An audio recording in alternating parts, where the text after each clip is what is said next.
back to the show, everyone. Eileen with the library is going to give us an update, and she is talking donations for her words.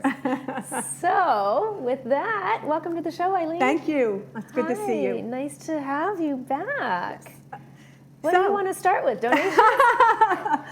Well, first I just want to mention that last year our Wednesday afternoon shift had taken on the challenge of using some of the donations that come into the library, books, puzzles, paperback books, all kinds of things that get left at our doorstep. And they had 4 events from Thanksgiving through Christmas that they called the Holiday Bonanza Blowout. Okay. And they did really well. We asked for monetary donations in exchange for these items that we have available for people to take. So they had collected items to sell that they thought people could use for gifts for people. Right. So since they did so well, they started collecting items all year long. So right now we have a big, huge pile of items ready for this holiday season.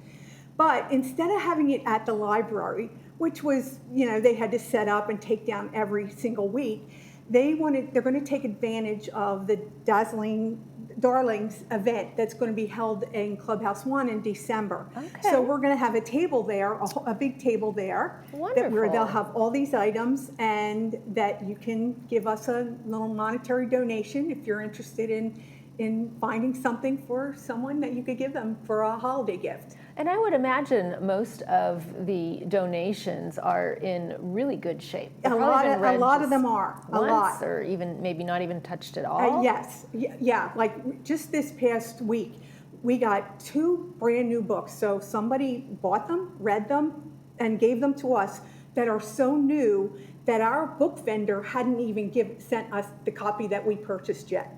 So that's remarkable. Yeah, that is remarkable. So we're thrilled to death for whoever that person is that helped us out, because these were 2 books that one's by Dan Brown that are really popular. Like at Orange County Library, there's 100 people waiting to reserve it. So the faster we can get it into our system, the faster our people can take advantage. So yes, we do appreciate donations, and if they're in good shape, and we cannot use them in our own library like that. In that case, we added those books to the catalog. Well, sometimes we get duplicates, so we don't put them in the catalog unless we have people waiting for them on reserve. And when that happens, we put them on what we call our low mileage shelves.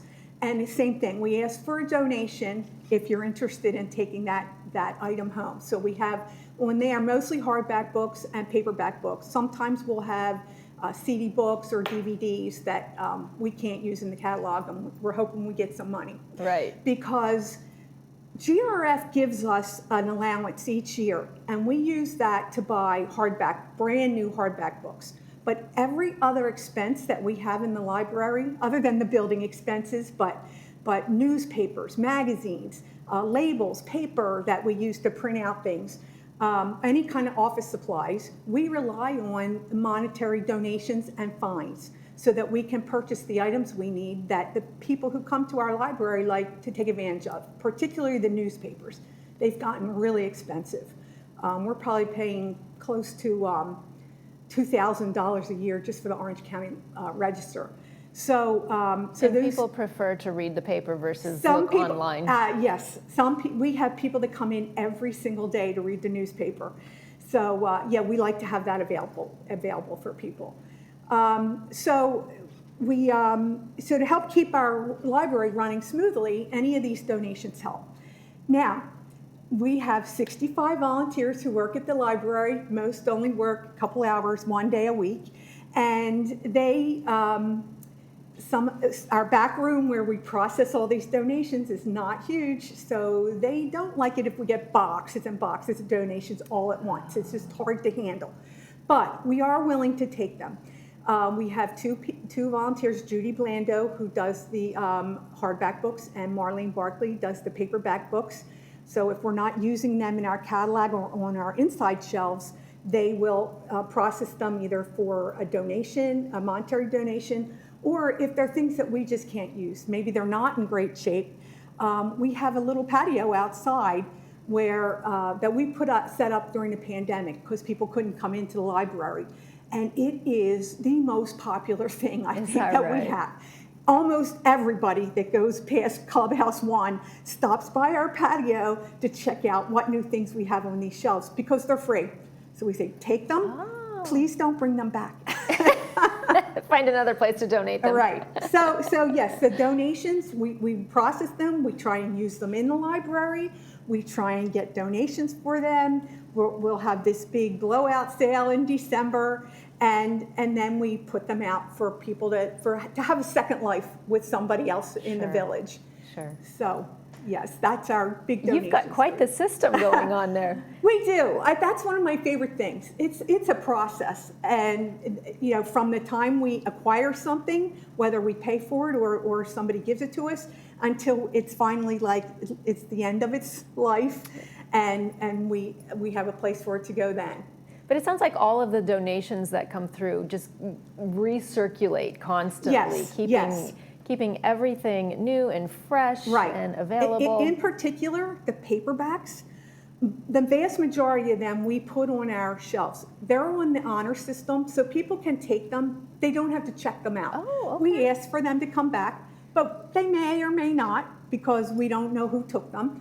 But then every day we get brand new paperbacks or slightly used paperbacks, and we'll put them out on those inside shelves. So there's a constant rotation of things available for people to take. Mm-hmm. Paperbacks are really popular when you're going on a trip. I was just going to say they probably take them on a trip, read them once, and then donate them. Right. Is there a most popular genre in a paperback? We're starting to see that romance is back again. So they're really popular, whether they're a mixture of suspense or murder, but there's always a romance tied to them. They're always pretty popular. It's always uplifting, right? Yes, there's usually a happy ending. And I know where I am in my life right now, happy endings are nice. Well, speaking of happy, you are always looking for volunteers, yes, right? Right now we're down to 65. Which seems like a lot. It is a lot. That's a lot of people to manage. We have 11 shifts, and we usually have four or five people on a shift. So, and then we have people who just work on the backroom processing types of things. And we have a committee that decides what we should purchase each month, and most of them are not. That's their one thing. They just come in and help us with that. So yeah, we have a lot of opportunities in the library for people to help us out. And yeah, you get to meet new people. Absolutely. When we moved here, I knew no one. And so volunteering at the library, I've met a lot of good friends and acquaintances and people that you see just coming in, and you say, hey, how you doing? It's great. Like seeing you once a month. Exactly, Eileen. Well, thank you so much for joining me today. I really appreciate you coming in. Thank you for letting me talk. Thanks, Bree. We'll take a look at the movie preview for tonight's movie when we return.